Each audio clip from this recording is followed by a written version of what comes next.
everyone, and welcome back to Late Night Scan. It is 6 p.m. here. So, technically it's not late night here, but it's gotta be late night somewhere, right? But yeah, we're back. We're gonna play some ranked seasons today. I've got Supercharged, Luis Ariz, and Shohei Ohtani on the God Squad.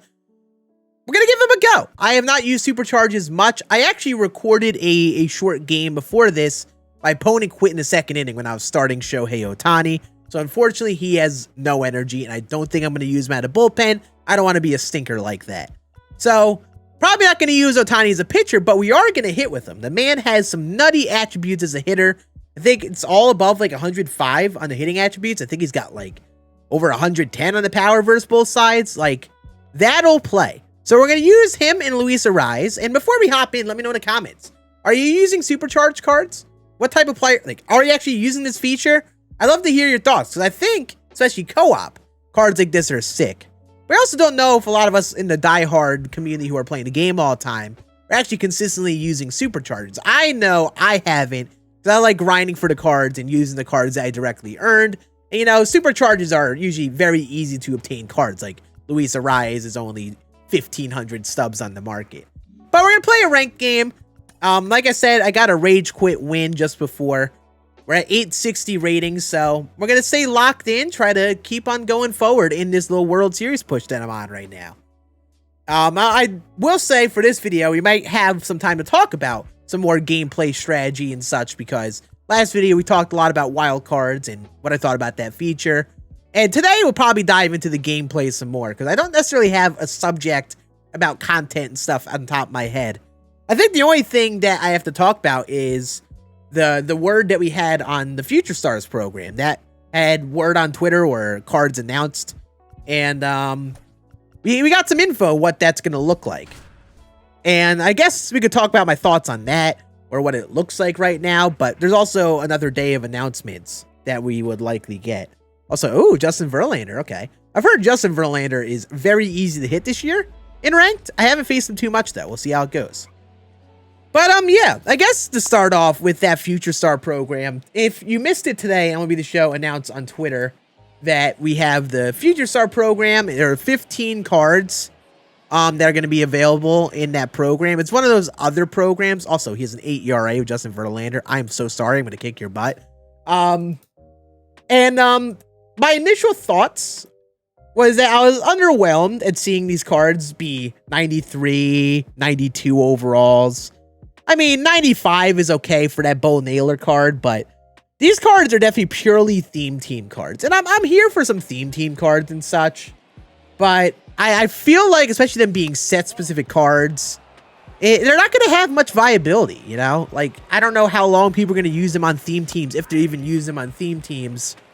And even if you give that Wander Franco, like, a nice boost for all those Future Star cards, I don't think it's going to be enough to make people really want to use those cards in really any capacity. So the thing that I worry about these other programs is you release content that is just kind of entirely filler. And obviously for especially someone like me who plays the game all the time, there'll always be some sort of content that's filler. Like, not every card is going to make my team. But I can't even consider these cards for even theme teams, you know? Like, even if I'm a diehard Dodgers fan, and I have a pretty stacked roster of Dodgers, Andy Pages, I don't know where a 93 overall card of his, like, falls into that team. He's a really good player in MLB The Show. He plays a lot of rank, but in terms of, like, his 93 overall card, I don't know where that card makes the team. Even, like, a Dodgers theme team. I think the only people that would use it are people who just don't have any content or run a Dodgers team without many cards. Okay, that was a bad at bat. We're kind of rambling on here, but yeah, I hope with these other programs we kind of see some change as we go here. You know, not every card needs to be a God Squad card, but if you gave like 95, 97 overalls as like the baseline for those cards, especially for set specific cards, that would help at least a bit. It'd be cool if there were at least like one or maybe two 98 or 99 overalls at the end of those programs. So even if you have like a fair amount of 99s, they could have a place on your team. I feel like a lot of the cards, even the 97s, just don't really have that much of a place. Like even 97 Griffey, I I'd be purely using him because it's Ken Griffey Jr. But at least there's enough there for a 97 overall for me to actually want to use a Griffey. But there's still levels to it because that card won't really make my team with the plenty of options I have as center field. But yeah, it's obviously a work in progress with these sets and such. Oh, a little early on it. But I guess that's my one main point of feedback with those other programs. It feels like there isn't much of a reason to grind them for other than set collections. At the end of the day, set collections are only 3 cards. So grinding all of this stuff to get 3 total cards kind of stinks. But I guess we'll see how that goes in time. Nice swing, babe. I guess we'll start locking in these at bats here. Justin Verlander, good old outlier fastball, slower cutter boy. I really think one of his better pitches is the circle change. But I don't know what it is with Verlander in this game. Maybe he's a little bit more hittable this year. I don't know if his motion's different. I will say there's one motion that Justin Verlander had. I think it was in MLB 21. Like his windup and stuff I really liked. Like, it wasn't funky, but he was a little bit more snappy. He moved a bit. So, like, it was a bit more of a distraction and tougher to follow the ball. I feel like this Verlander is just lobbing it. That's an unfortunate line out. But I feel like this Verlander doesn't have any sort of deception or anything really going on in his motion. He's just kind of hucking the ball out there. So I will say, even though we went scoreless in the first there, I'm feeling good about our chances. I kind of do this thing when I would stream every day, and it's definitely applying in this type of video, where I just ramble on and I have a tough time of discussing like a different subject while trying to focus on this game. It's tough to do it unless I'm really on my game. So we're gonna get warmed up, we're gonna get those bats going, and I think we're gonna be nice and dandy. So pitching with the good old Ryan Express, Nolan Ryan. Obviously he does not have a slider, and I think a lot of people like sliders or cutters, like pitches with that horizontal pitch break a little bit more often. I think they're easier to pitch with because you have different options of what you want to throw. So Nolan Ryan is all vertical with the pitches. So he's a little tougher to pitch with. But I will say, in terms of Nolan Ryan's benefit, his outlier fastball seems to always feel faster. I think it's partially because of his high hits per 9. He's usually high Ks per 9. And the fact that, you know, something with his motion is, it kind of like lulls you to sleep. Like the way that he leans back and such makes it look like slow and simple. Then he hits you with a zipping fastball, you know? And the fact that he has a very slow changeup. So for me, when I'm pitching with Nolan, the big 2 pitches are 4-seam circle change. That's always what I'm throwing. If my opponent's consistently laying on fastballs, I'm attacking him with more 4-seams and sinkers. If he's dialed up on the fastball, I'm trying to sprinkle in more circle changes. And especially with Nolan Ryan and his velocity, if people are committed to fastballs, oh, what a dot. They are usually very committing to a lot of pitches. So I start to tunnel sinkers and circle changes off of each other because they can kind of be read similarly. They have that slight downward movement that can deceive people, but they're way different in speed. So as we go here, you're going to see I'm going to throw a lot of circle changes below the zone. I'm going to throw a lot of fastballs and sinkers in on the hands. And I'm going to try to tunnel those pitches all vertically so I get my opponents to think that, you know, a circle change is actually a sinker. And if my opponent eventually gets on the circle change, then we throw the curveball a bit, because the curveball is actually a bit faster than the circle change. And I think that's something that is trippy, but also part of the reason that Nolan Ryan's good. The fact that he has a curveball that's faster than his changeup, it has more vertical break. People are usually more used to sitting back more on a curveball, but it's faster. So I feel like that's a part of the reason he could be good too. But here's our man of the hour, Supercharged Shohei. I mean, 121, 122 versus righties is absurd. Feels like a must-use. This man hits nukes. Yeah. Shohei is him. I don't know. With how this Supercharged Shohei does, I might actually consider picking up 99 Shohei and potentially using him in some games as a wild card. You know, like being able to throw that guy to DH and start him is just a very fun thing. Might not be the move that everyone does. You know, a lot of people will save Shohei for the bullpen, and they abuse his energy because in the game there's a bug where you have Shohei on the team and he's not starting. He always has full energy out of the bullpen. It kind of stinks. But I don't like doing that. If I were to use Shohei, I would just use him as normal. Mix him up in the starting spot along with the DH. But if he does well, I might consider that for Season 3, you know, especially when that card becomes out of date. I would assume a lot of people will sell that card. You know, what's the reason to keep that card unless you're wild carding it? So I'd actually consider picking up 99 Shohei if he was a reasonable price and maybe wild card him because I'm not even sure who I want to wild card for a fair bit of my games. I talked about it in the last episode. When I watch that, I'll have it at the end card of the video, or you can go right to the channel. The late night Scann videos are on top with the playlist. Ooh, wasn't sitting on fastball enough there. And I feel like in terms of that, I could definitely consider using 99 Shohei as one. Also, another stud of a player, Luis Ariz. This man has been supercharged so much this year. And this is without a doubt the best version of him he's had. He has a 98 overall, but he's got nutty power on the supercharge right now. Ooh, that's a bad swing. And just in general, these like contact type dudes play pretty nice this year. And I'm really interested to see how someone like a Ronald Acuna is going to look. Because a card, like a really good 99 of his, is seemingly going to be a bit different than a normal 99 Acuna. Like, if you played MLB The Show for a while, he's someone that usually would get like a low contact, high power, okay defense, pretty good speed card. I feel like a good comparison would be like, I guess, Cody Bellinger. Like, you know, his home run derby card that he has. But I guess a little faster, but a little worse defense. I guess it's probably a good comparison.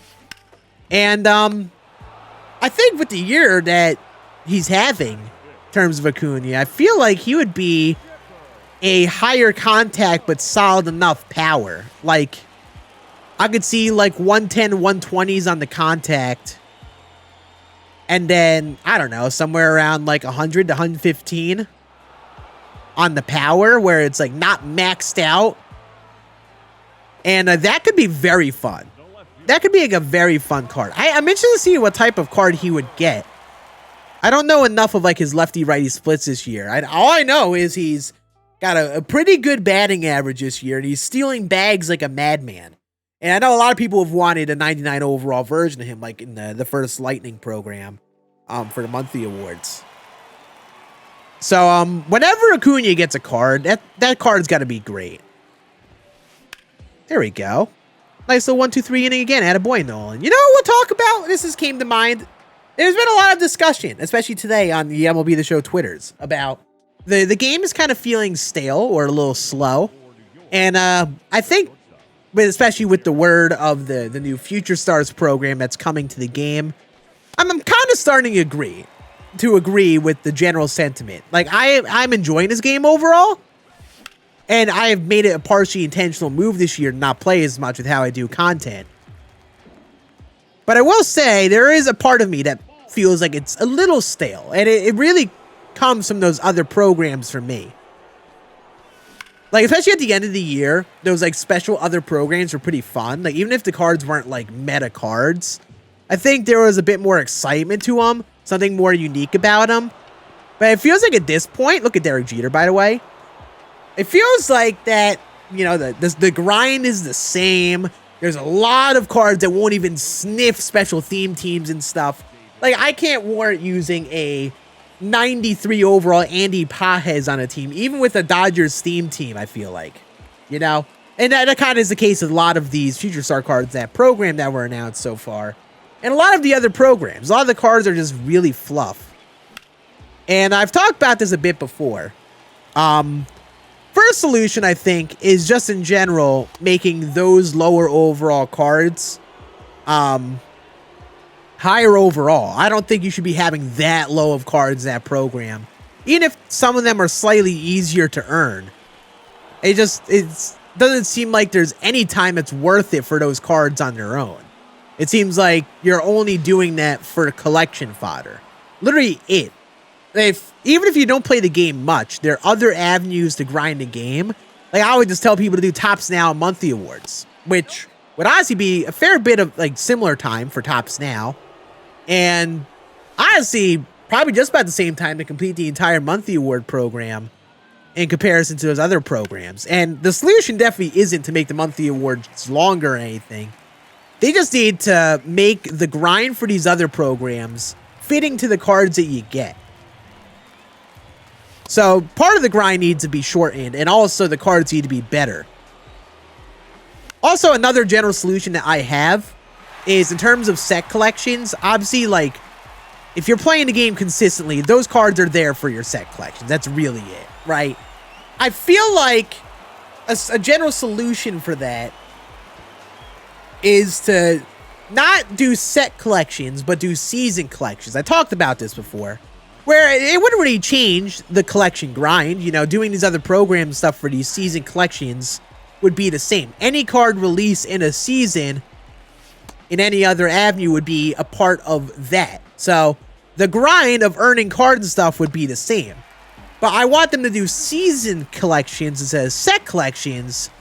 So now we don't have this conflict of, oh, this card needs to be set 1, set 2 versus a core card. Because I think they want to make the low overall cards core cards, so theme teams have like longevity in the content that they have. Like a 93 Andy Pages could be a little better or more justifiable as a core card, because that Dodgers theme team could use cards for a good amount of the year with the cycling of cards and stuff. But since it's a set card, it feels like right now there isn't going to be much of a purpose for a card like that. So you can make it a core card so it has some more of a general long-term purpose, you know? And also it would make that core collection easier for the people going for it.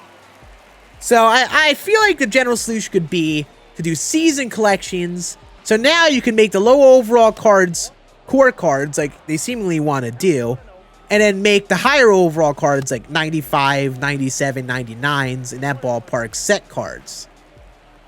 Because those are the cards that people would actually really want to use, mainly the 97, 99s. And I'm cool with those being set cards. But also, oh, good pitch. I thought he was going to go slider there. I feel like just in general, that's just a problem with the game right now, is that we're trying to gauge what these sets and seasons are going to be like in the long run. And you see these low overall cards, and you're like, I don't know what any of their purpose is. Kind of stinks. And I guess that's the problem with the game. Like, my genuine fear at the start of this game was with the set content. It seems exciting, especially with the cycling of players, you know, opportunities for exciting cards for everyone. There are two main concerns of mine. Was that things would get repetitive, where with seasons and stuff going on a good bit, it gets repetitive. And I think it's starting to get that way, especially with these other programs, where now it's like there isn't enough there to warrant the grind. When, you know, at the start of the game, when you didn't have many cards, when you're really building your team. Now, having other program stuff was actually pretty viable. But at this point, it's like you're only doing it for set collection. And do I want to do an other program basically each week? Like 5-6 hours of grinding, whatever length it is, for these cards that are only collection filler? No, I really don't want to do that. And at this point, it's starting to really hit you that, yeah, that grind, doing it over and over and over again, is not fun. So yeah, I feel like that was one of my big concerns. And my other big concern was with this set content, it's an avenue to release a lot of exciting players and making sure that a lot of the exciting players in the game have cards. So if you're a fan of a player, you could always have like that viable card of theirs in a season. Oh, Shohei? Nah, that's at 96. That's not going to leave, right? I just missed it. And I feel like they're kind of there, but not really, you know? For a lot of people, or a lot of the cards in the game, there is a card for them, but not enough to really maximize on the set content. I don't think you should have, say, 97, 99s for everyone every couple of seasons. But I feel like a lot of the big legends in the game could have used very viable, like, 97 overalls. Right now, we got the 97 Griffey Jr., and he has a 99 as well. He also has like his Live Series collection card, which people really aren't going to use. But at least there are 2 Griffies, where it's like you could use a 99, or you could use a 97, and that 99 will eventually be used as a wild card for people. But, you know, the ways to get those 99 overall versions of them are such a hassle in comparison to the past, where, you know, in years past, a lot of the solid 99s for players were not as hard to obtain. They were also, you know, cheaper in packs, since packs were cheaper last year. So, like, for a lot of these players, I guess an example that comes to mind is Willie Mays. You know, like, he has a 92 overall. He also has a 99. But a lot of people weren't going to bother paying $60K for the 99 overall. If they had given some 97 Willie Mays at some point that wasn't hard to earn, that was actually pretty viable, then maybe there could have been some purpose for it. But I think the issue right now is that a lot of the better cards or exciting names are being driven to packs. So, like, someone like Willie Mays has kind of been going down, like, the usability lists of legends and really good cards because we have a lot of solid outfielders. So Willie Mays has to be like one of the guys to make people want to use him. And a 99 wasn't even like good enough for a lot of people to really warrant that. That's why the card was $60K for a while. So I feel like, without rambling on too much about the different things here and try to be a little concise, I think with the game right now, it's getting a little too pack heavy. And I think it's fine to have like packs or like the online modes like Ranked and BR be a temporary gatekeep to getting every single good card, so you have a reason to grind. But after like a short term of time, I think those cards should be a lot more readily available. You know, I feel like Willie Mays, for example, is a card that's the quality of like a lot of the XP reward path cards, where it's a good 99, but not as good as a stacked 99 like the set collections and such. So, like, if you're someone who is playing the game all the time... Okay, that was a bad pitch. Someone who's playing the game all the time, you're just going to go for the set collections. You're going to buy a couple of the rare round choice pack players or push for that. And you're really just grinding stubs. And there isn't as much of like a direct reward for playing, which kind of stinks. And I think that's a lot of the big problem with the pack style of this game. I'm cool with packs being exciting, especially for like a temporary bit. But they've kind of skewed a lot towards the good players being in the packs. And someone mentioned this in a comment of a previous video, I thought was the best way it was said, is that the game isn't pay to win. You don't need to pay stubs, that sucks, to have a really good team.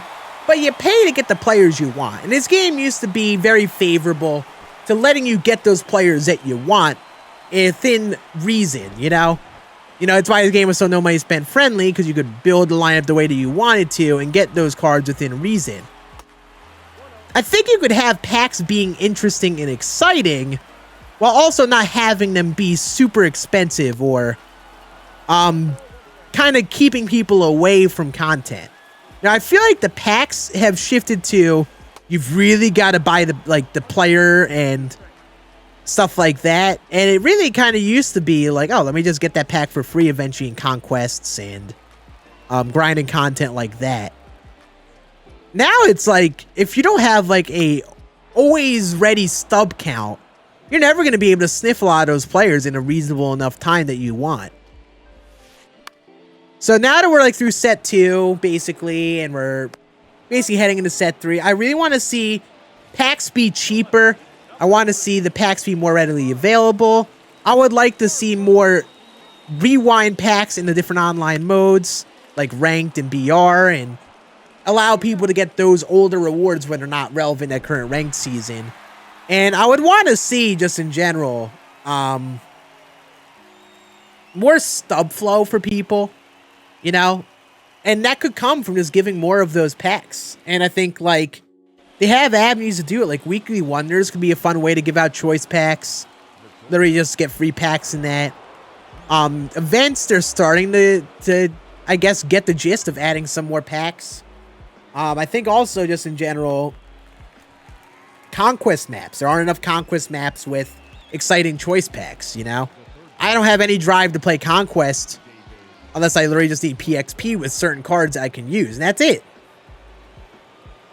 So yeah, I mean, to wrap up this conversation, I could feel the game getting a little stale. I feel like that's what it's come down to, where you don't have like you see a lot of the content like choice packs or other programs come out, but people don't end up getting them because the cards are a little bit more expensive. In terms of the, I should have swung. In terms of the other programs, the cards don't really have a purpose to be used. So it's like for someone who plays the game all the time like me, they don't really add anything to my team in many cases. So I feel like that's why the game's starting to feel stale for people. But I think they could bring some life back with some exciting packs that aren't super hard to obtain. Hopefully set 3 has some exciting players and things like other programs, and we'll see how that goes. But let me lock in. We're down 1 here in the 5th. I've kind of just been mindlessly swinging, and we have been playing bad. But let's lock in and put up a bunch of runs here. Went to this guy's bullpen nice and early. So I'll just keep seeing some pitches. He likes to throw a lot of like early count off the plate fastballs. Fella's a big sinker cutter guy. There we go. We sat back inside.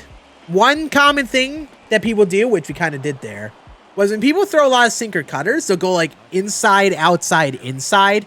Went off the plate inside sinker. Then went away cutter. And then went back inside. I'm interested if he throws away here. Ooh, he went away there.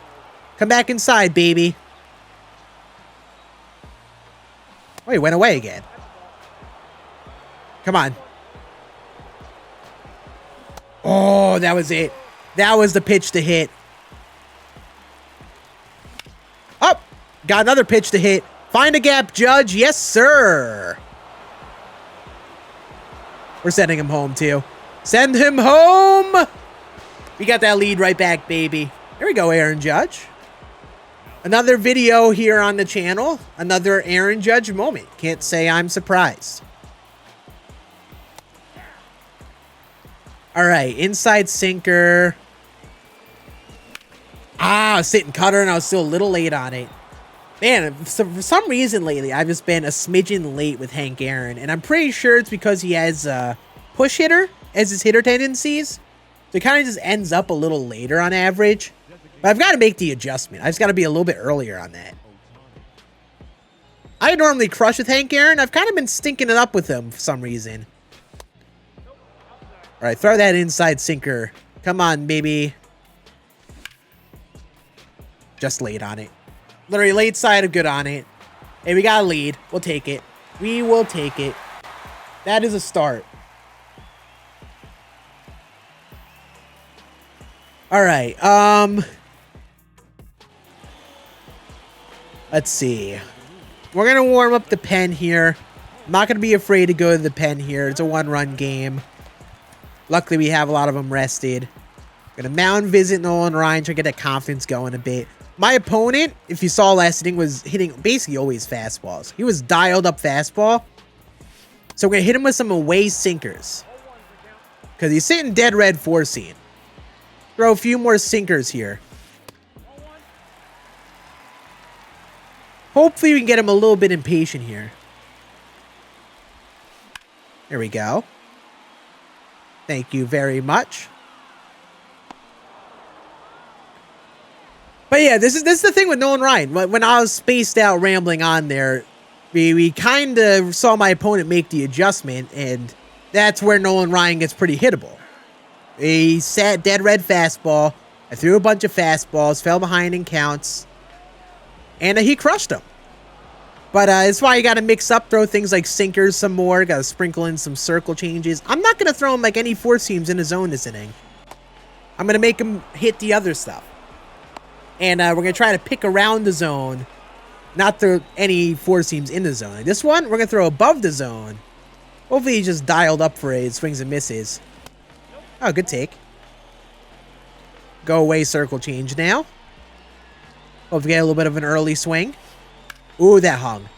That's one thing with Nolan Ryan, man. The pars are massive. It is sketchy, but hey, he's giving us 5. That works. Other than that one inning, everything looked nice and dandy.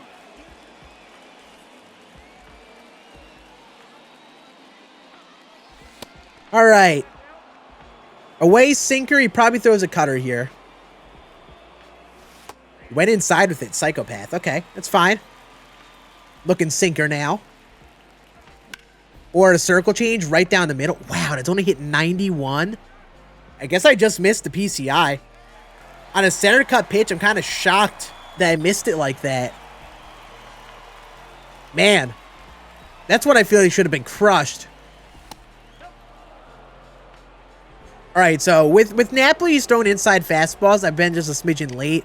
So I'm going to kind of sell out inside fastball here. Whenever I get one, I'm going to crush it. At least we're earlier on it. Not a bad cut.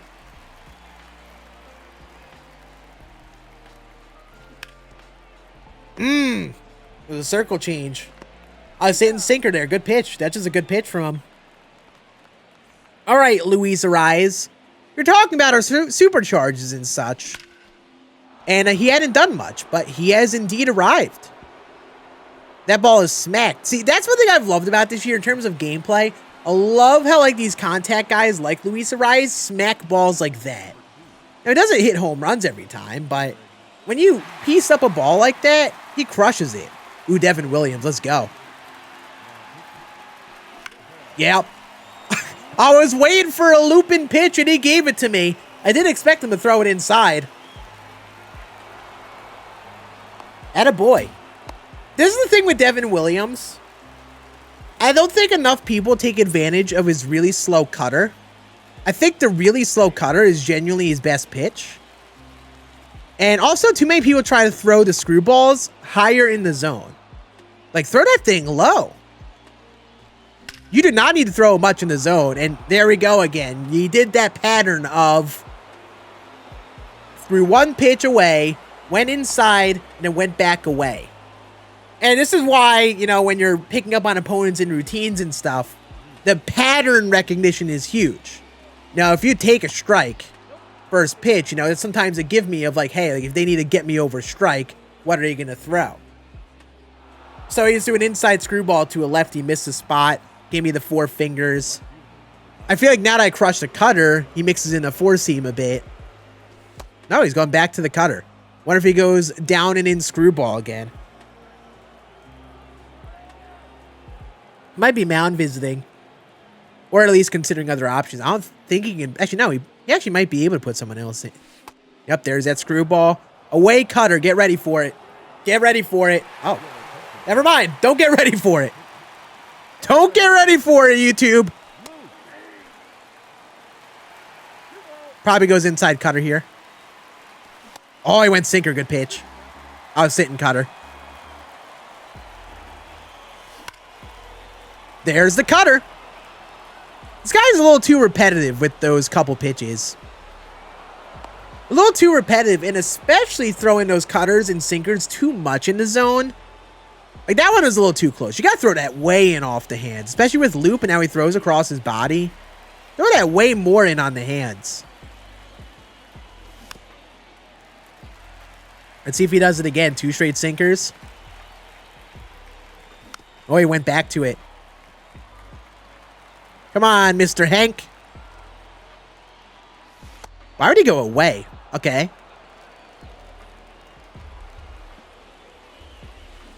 Okay, see, that was a good pitch. That circle change was a good pitch. We're lucky there. And you threw a sinker right down the middle. Please carry baseball. Do it for Hank. Yes. Attaboy, Hank. See, remember when we were losing this game? All we had to do was just sit down and lock in. So crazy. Come on, inside sinker. Oh, that was it. That was it.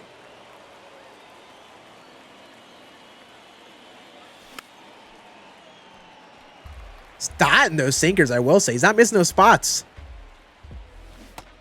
Yeah, he got me in a circle change. I want another sinker. Good pitch, good pitch. Good inning, though. Now we can extend the leash on Nolan Ryan. You could keep him in this game a little longer. He's got enough energy and such. He will be more than fine. Also, gauging my opponent's timing. Late on an inside four seam. He probably dials up a bit. Hope he expands the zone on an inside sinker. Okay, he did not dial up. Now he's got to dial up.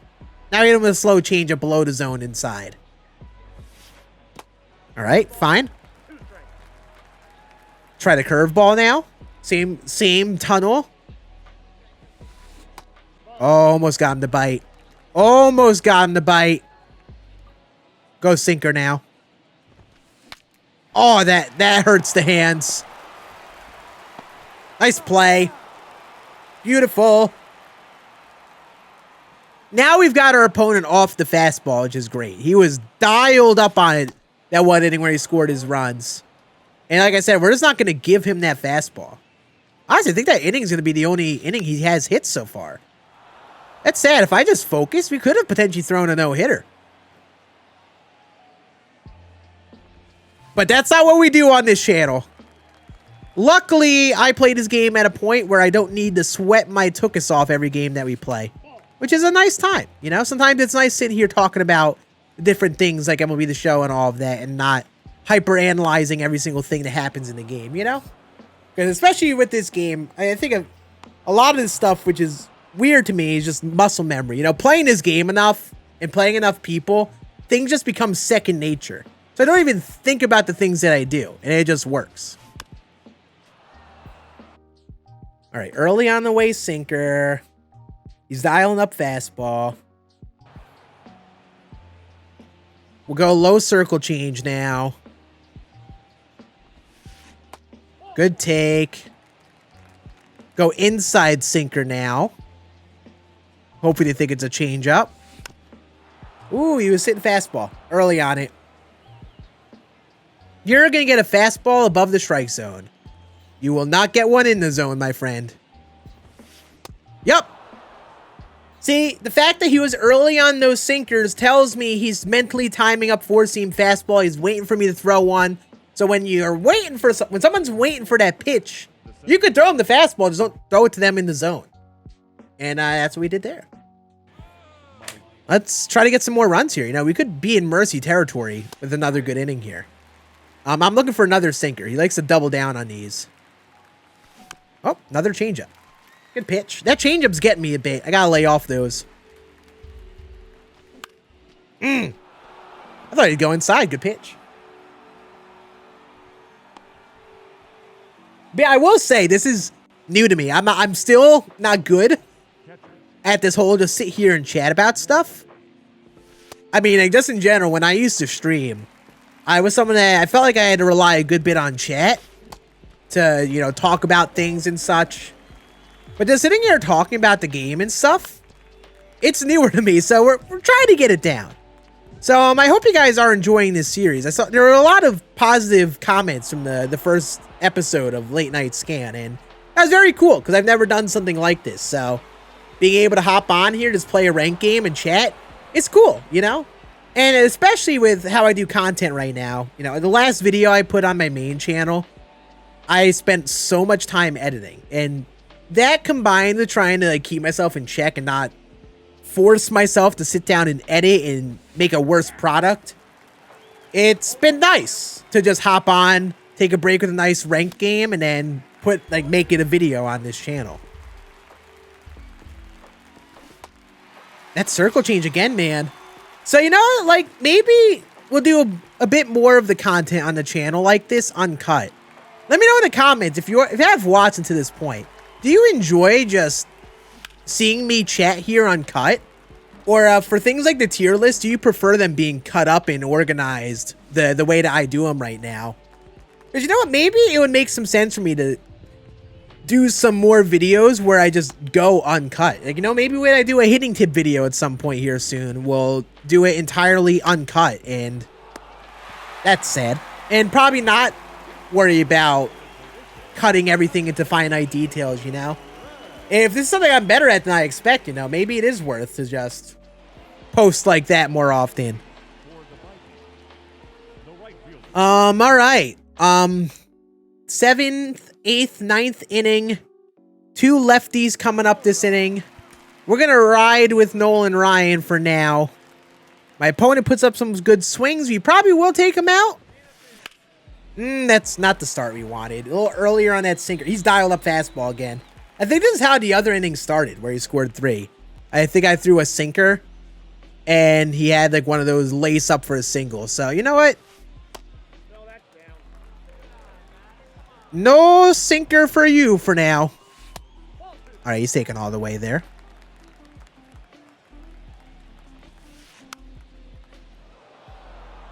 We go inside circle change.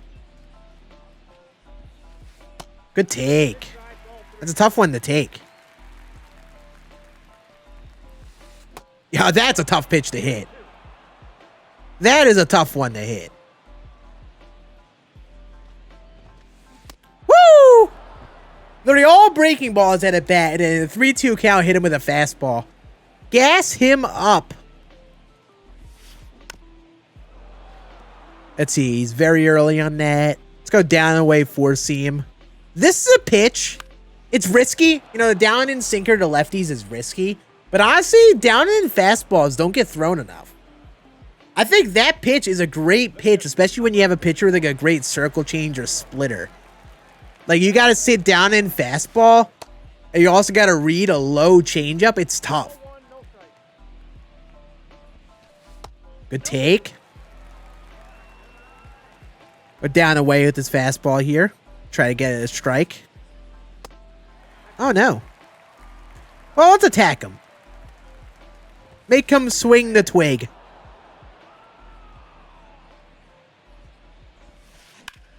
He's a little later on it. Let's go, baby. Another good inning for Nolan. I'm just going to keep Nolan Ryan in. We're at 860 rating. So we're like, if we do win this game, 1 or 2 games away from World Series. So having all of the bullpen would be huge.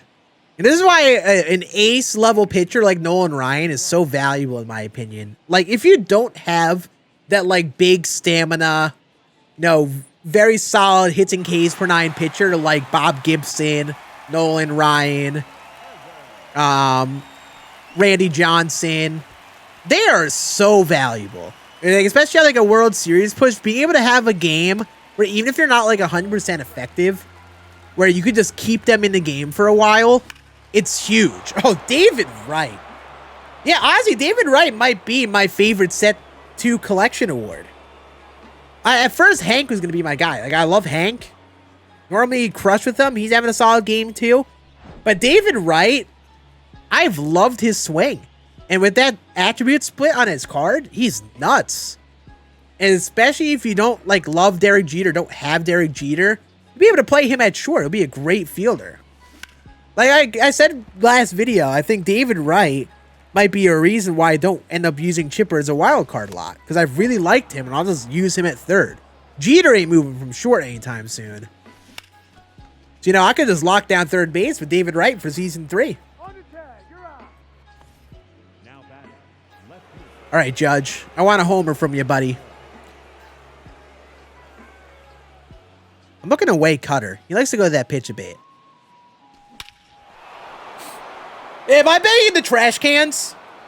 Someone relay a sign to me. Literally just a random read there. Oh, yeah, he likes to go to that away Cutter. Let me keep an eye out on that.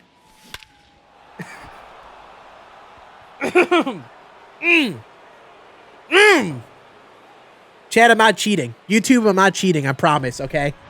I am not cheating. Come on, Shohei. Oh, good cutter.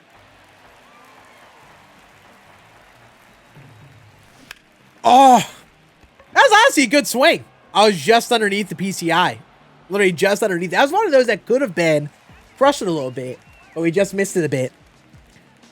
I'm sad because the game that I played, I started Ohtani. He started out pretty all right. He had a homer. My opponent quit in like the second inning. Oh, speaking of quits, I think my opponent might be done here. Is he done?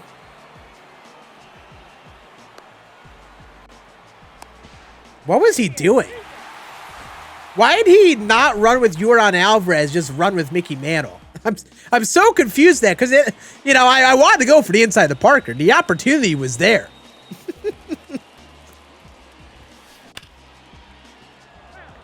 Oh, poor buddy's a little early. He's definitely upset at that. Yeah, he's definitely pausing because he's early on that. He's not happy with that. We're now going to get a curveball. Loop. And now you're going to get a down and in four seam. Oh, poor guy getting dotted away. Oh, man, that's brutal. Crushes the foul ball to start off the AB and then strikes out on a down and in fastball. Poor guy, man. Poor guy.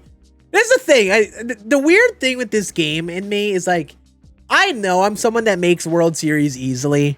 And when I'm playing this game like all the time, I'm honestly someone who should be like up in like the 1,000, 1,100 rating when I'm like really trying and sweating all the time.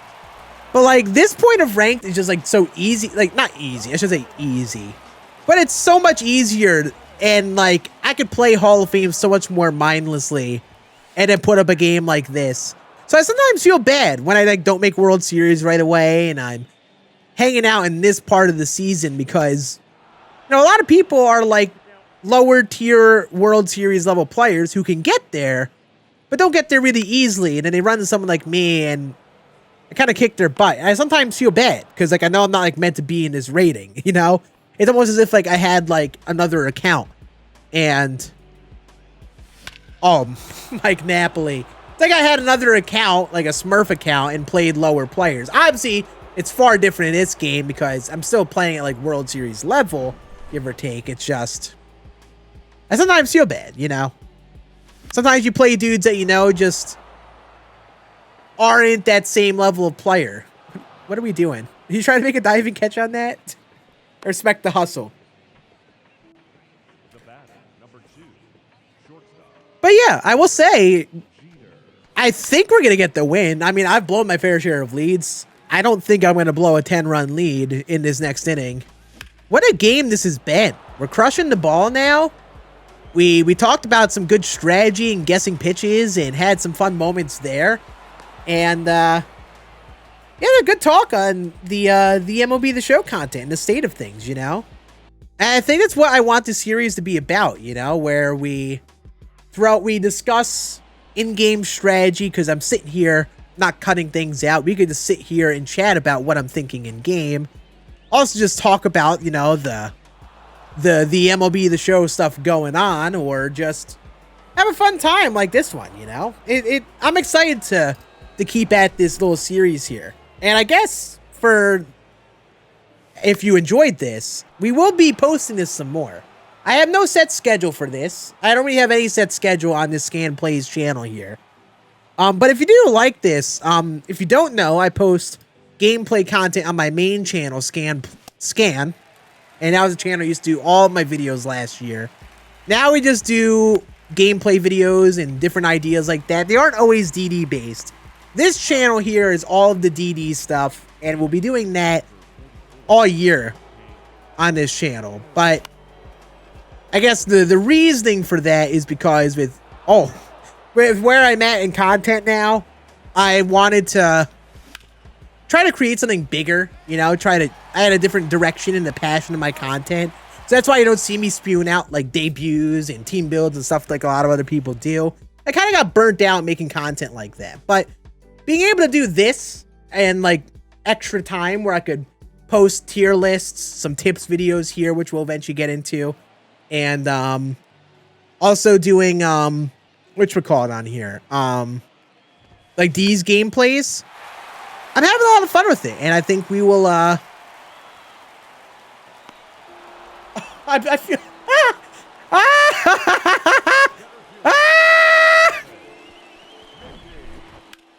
but I'm having fun with doing content like this on the channel, especially with like the tier lists and stuff, because I used to do them all the time. And a lot of days I would come up with an idea, or I would, plan something. And then the next day I just didn't have it, but I needed to post a video. I needed to come up with something, so I was trying to post daily, and I just couldn't do it. It really burnt me out. So making content like this, where, you know, whenever I play a ranked game, occasionally want to talk about something, you know, whenever enough content comes out, we could tier list cards, and, you know, whenever other times come around, we'll do tips and stuff. I do plan on that, by the way. I know some people want gameplay tips, hitting tips and stuff. That is a plan. I do have the older videos on the main point of the channel. I think all those things still apply to this game if you have not watched them. But I do plan on making newer videos here on this channel for more tips and tricks and information to try to get better. But hopefully this series is like a little bit of everything, where you talk about MLB The Show, get some tips in there. I know some people like just seeing uncut gameplays because, you know, me just talking about some of my gameplay strategy helps out with people more than expected. So I'm having fun with this and expect this to become a mainstay. But yeah, let's get this strike 3 and get the quick dub. Pain. Come on, buddy. Swing and miss for the one time. Oh, really? Really? We gotta keep this going. There we go. GG's. GG's to my opponent. We crushed the ball there. We had some fun conversations, and hopefully, or hopefully not, I don't know what time you like watching these late night Scann videos. Maybe it's late night where you are. But I appreciate you all watching. You have a great rest of your day, and we'll be back with another one of these videos this week. Make sure you sub for the channel for more, and we'll keep at it.